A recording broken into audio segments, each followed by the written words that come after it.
आप देख रहे हैं ENI live next generation media.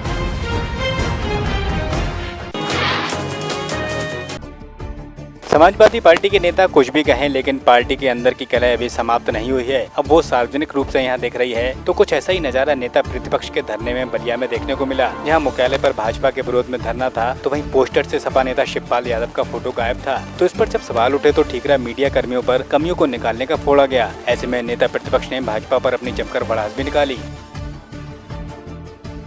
हम जो सकारात्मक बात पूछिए ना, नकारात्मक पर क्यों आप लोग आते हैं? इतना 9 अगस्त के लिए कार्यक्रम हो रहा है, इस पर आपकी नजर नहीं है। आप उस पर नजर क्यों आप डाल रहे हैं? 9 अगस्त की अगर आप जोर से मत बोलिए, आप ही लोग उसको ले आने वाले हैं। हमसे मत ऐसे करिए, आप ही लोग ले आने वाले हैं।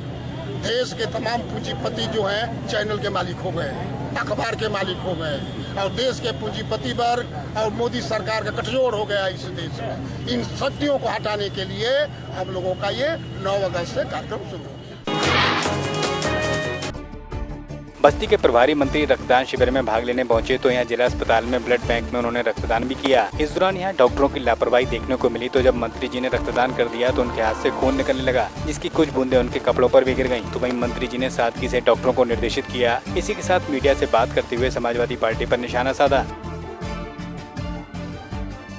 93 लाख बच्चों को हम लोग ने वैक्सीनेशन किया है, जबकि उसका जो इम्यूनाइजेशन रेट पिछले साल था वो 55% था, आज 108% हुआ है।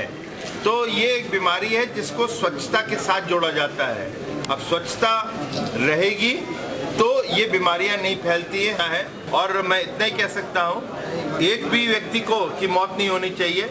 मैं उससे अपने आंकड़ों को जोड़ता हूँ, अपनी सफलता को जोड़ता हूँ, मगर वो हुआ है।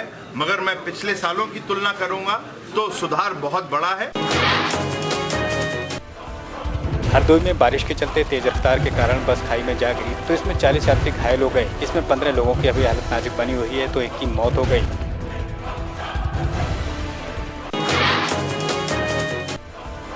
हरदोई में रिश्तों को शर्मसार करने की घटना सामने आई, जहां कलयुगी बेटे ने अपने वृद्ध पिता को छत से नीचे फेंक दिया। तो वहीं वृद्ध पिता के सिर में चोट लगने से उसकी मौत हो गई। तो अब बहू ने पति के खिलाफ मामला दर्ज कराया है, तो पुलिस ने आरोपी को हिरासत में लिया है।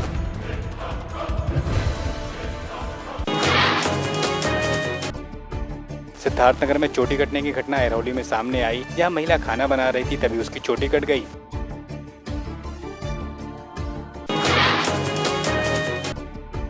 आगरा के प्रकाश नगर में घर में कमरे में फर्श के नीचे निकली देवी मां की मूर्ति चर्चा का विषय बन गई। तो वहीं मूर्ति के दर्शन के लिए दूर दूर से भक्त आने लगे। तो बताया जा रहा है कि जब मूर्ति को घर से बाहर निकालने का प्रयास किया तो मूर्ति में करंट प्रवाहित होने लगा, जिस कारण मूर्ति को कोई बाहर नहीं निकाल सका।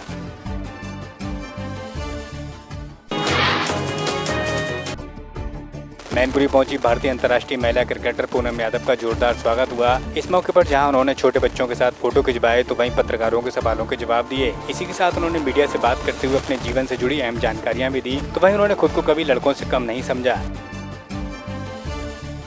मैं चाहती हूँ कि जिस तरीके से मैंने अपने आप को इस काबिल बनाया है, उसी तरीके से और भी लड़कियाँ तो वो आगे जाके अपना नाम रोशन करें, मैनपुरी का नाम रोशन करें। और जिस तरीके से मैनपुरी में जितने भी लोगों ने मेरा स्वागत करा है, मैं उनका धन्यवाद करना चाहती हूँ। और जितना प्यार और दुलार मुझे दिया है मैनपुरी ने, और जो मैं गाँव से बिलोंग करती हूँ, ये बात बहुत कम लोगों को पता थी, बाद में पता चली। तो डजंट मैटर कि आप कहाँ से बिलोंग करते हैं, अगर आप अच्छा खेल रहे होंगे तो आप जरूर अचीव करेंगे। यूपी में युवतियों की सुरक्षा को अपनी प्रमुखता पर रखने वाले सीएम योगी आदित्यनाथ और उनकी एंटी रोमियो स्क्वाड भी हाथरस में फेल हो गई है। तो बता दें कि खंडारी गढ़ी में एक पिता ने अपनी बेटी के साथ कुछ युवकों द्वारा रोज छींटाकशी से आजिज आकर जब इसका विरोध किया तो मनचले मारपीट पर उतर आए, जिसके चलते पुलिस ने मौके पर पहुंचकर अब जांच की बात को कहा है।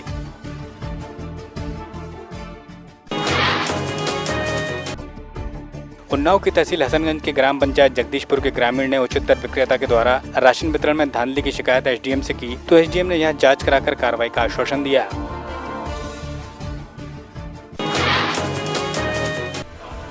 सहारनपुर के देवबंद के अभेटक शेखा गांव में ईख के खेत में युवती की लाश मिलने से सनसनी फैल गई। तो वहीं पुलिस पड़ताल में पता चला कि गांव के ही 4 युवकों ने उसकी हत्या की है। अब पिता के द्वारा तहरीर दी गई है, तो वहीं 4 के खिलाफ मामला दर्ज कराया गया है।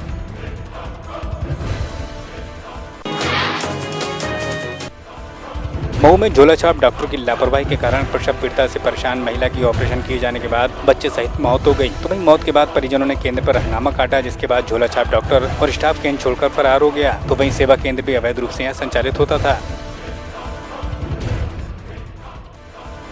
मऊ में बाइक सवार 3 बदमाशों ने पीएनबी बैंक फ्रेंचाइजी के संचालक से 1.5 लाख रुपए की नकदी के साथ लैपटॉप की लूट की और फरार हो गए। तो वहीं बदमाशों का पीछा कर रहे व्यक्ति पर बदमाशों ने हवाई फायरिंग की। तो साथ ही मधुबन क्षेत्र के करौंदी नारायणपुर की घटना है।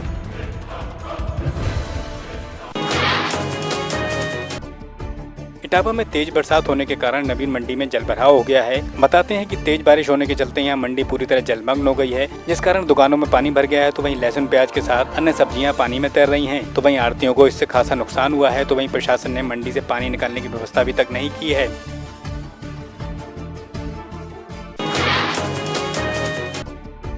उमरिया जिले में नगरीय निकाय और जिला पंचायत के उपचुनाव के लिए मतदान के लिए पुलिस को प्रशिक्षण दिया जा रहा है, जिसमें शांतिपूर्ण मतदान संपन्न कराया जा सके। इस संबंध में जिले के एसपी ने बताया कि व्यवस्था के लिए 250 कर्मचारी यहां अधिकृत किए गए हैं। तो वहीं एसएफ की कंपनी के साथ पीटीएस रीवा का भी बल यहां मौजूद रहेगा, जिसमें सभी को चुनाव में क्या करना है इसकी ट्रेनिंग दी जा रही है।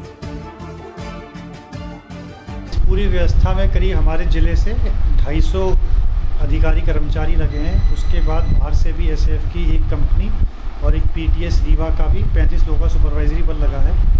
अभी जितना भी स्टाफ लगा हुआ है सबको एक ट्रेनिंग दी जा रही है चुनाव संबंधी, जितने भी उनके किसी भी अधिकारी कर्मचारी को क्या करना चाहिए और क्या नहीं करना चाहिए। 24 नगर परिषद जो पालिका वाला है और करीब 67 बूथ हैं जिला पंचायत जो वार्ड नंबर 9 के, तो सभी बूथ्स को चिन्हित कर लिया गया है।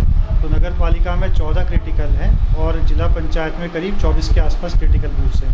तो क्रिटिकल और नॉर्मल बूथ्स के हिसाब से फिर बल लगाया गया है और सुरक्षा व्यवस्था रगड़ लगाई गई है। दमोह के हिडोरिया में आयोजित दंगल में पहलवानों ने अपने दांवपेच दिखाए। तो दंगल स्वतंत्रता संग्राम नायक राजा किशोर सिंह की स्मृति में आयोजित किया गया था। तो साथ ही विजेता पहलवानों को शील्ड कप देकर सम्मानित किया गया।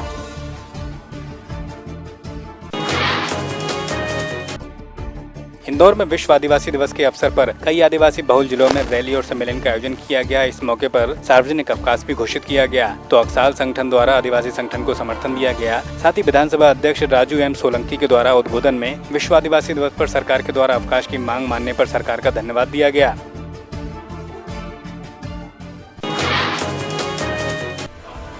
भोपाल से सागर जा रही बस बेतवा के जाखा पुल में जा गिरी, जिसमें एक यात्री की मौत हो गई। तो 2 दर्जन से ज्यादा यात्री घायल हो गए, जिसमें कई की हालत नाजुक बनी हुई है। तो उनको उपचार के लिए जिला अस्पताल भेजा गया है। वहीं बस में यात्रियों के फंसे होने की सूचना पर पहुंची पुलिस ने राहत कार्य शुरू किया है।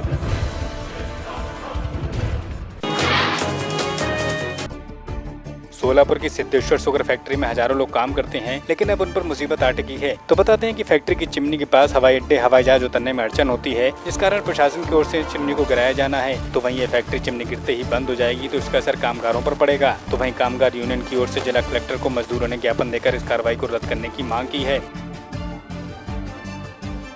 सोलापूर मला स्मार्ट सिटी म्हणून आपण इथं नाव घालता आणि सोलापूर स्मार्ट सिटीमध्ये सिद्धेश्वर कारखान्याचं नाव आवर्जून पुढे घेतलं जातं आणि आज चिमणी पाडल्यानंतर कारखानाच बंद पडल्यानंतर स्मार्ट सिटीमध्ये सिद्धेश्वरचं नाव याचं कारणच येणार नाही। मग त्यामुळं हे सर्व होऊ नये म्हणून आपण निवेदन देण्यासाठी आलेलो आहे आणि निवेदन दिलेलं आहे।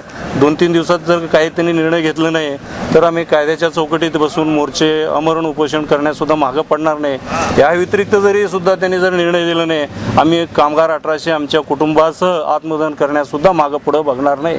आपल्या माध्यमातून शासनास कळवावे अशी आमची मागणी आहे।